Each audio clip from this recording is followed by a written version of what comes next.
اقبال پہلے شکوہ کی زبان کھولتے ہیں اور شکوہ میں وہ اپنی دکھڑے بیان کرتے. صفائے دہر سے باطل کو مٹایا ہم نے، نوع انسانی کو غلامی سے چھڑایا ہم نے، تیرے کعبے کو جبینوں سے بسایا ہم نے، تیرے قرآن کو سینوں سے لگایا ہم نے. پھر بھی ہم سے گلہ ہے کہ وفادار نہیں. ہم وفادار نہیں، تو بھی تو دلدار. لہجہ تلخ ہو گیا، فتویٰ متوجہ ہوا، لیکن جب جواب آیا تو سارا نشہ اتر گیا. لفظ وہی ہے، صرف صیغہ بدلتا ہے. پہلے تو کہا صفائے دہر سے باطل کو مٹایا ہم نے.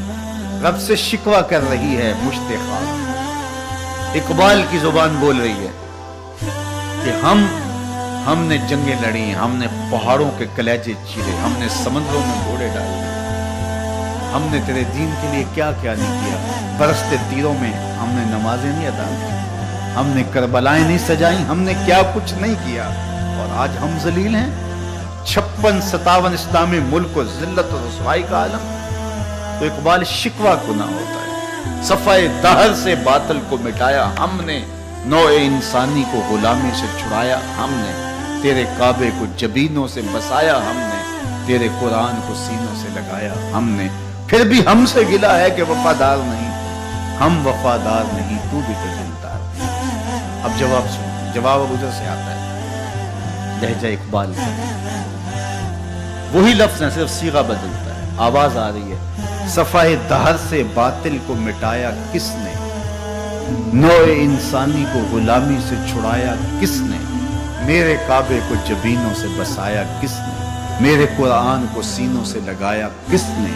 تھے تو آبا وہ تمہارے مگر تم کیا ہو، تھے تو آبا وہ تمہارے ہی مگر تم کیا ہو. ہاتھ پہ ہاتھ دھرے منتظر فردا ہو، ہر کوئی مست مئے ذوق تن آسانی ہے.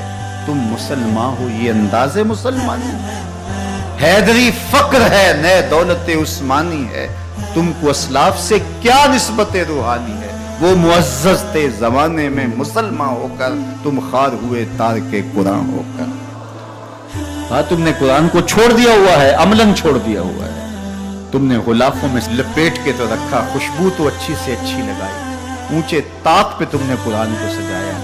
سچ بتاؤ کبھی کھول کے دیکھا، سچ بتاؤ کبھی قرآن سے پوچھا میں زندگی کیسے گزاروں.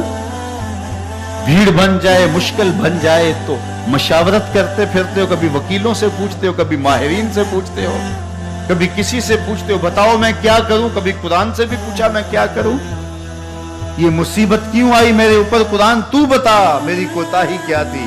پھر قرآن بتائے گا کہ تو نے رب کا دامن چھوڑا تو آج رسوا ہو رہا ہے. وَأَنْتُمُ الْعَالَوْنَ إِن كُنْتُمْ مُؤْمِنِينَ. آجا حضور کا غلام ہو جا، آج تیرے سر پہ عزتوں کا تاج رکھ.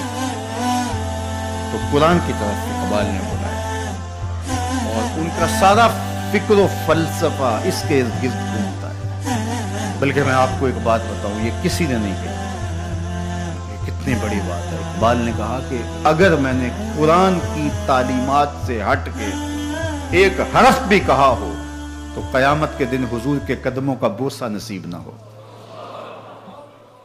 حضور مجھے آپ کے قدموں کا بوسہ نصیب نہ ہو اگر آپ کے سینے پہ اتری ہوئی کتاب سے ہٹ کے کچھ کہا. اقبال ہی کہہ سکتے. تو ساری زندگی اقبال کی فکر کا محور قرآن رہا. اس کتاب سے جڑو گے تو زندگی پائے.